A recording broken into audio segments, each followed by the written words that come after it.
Wat ik hier dus heb, dat is een museum van Frieske leerteboeken.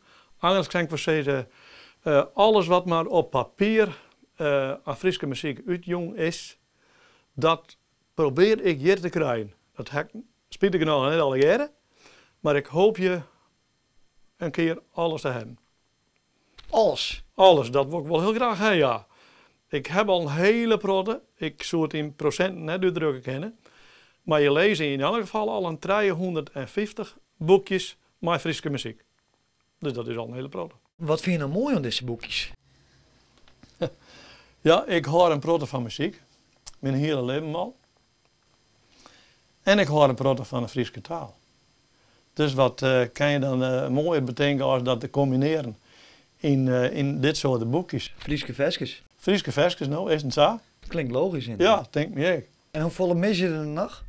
Ik denk dan al wel van een stuk of 30, 35, 40. Zo ongeveer.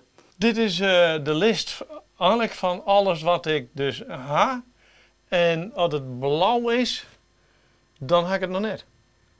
Dat wil ik dus nog graag ha.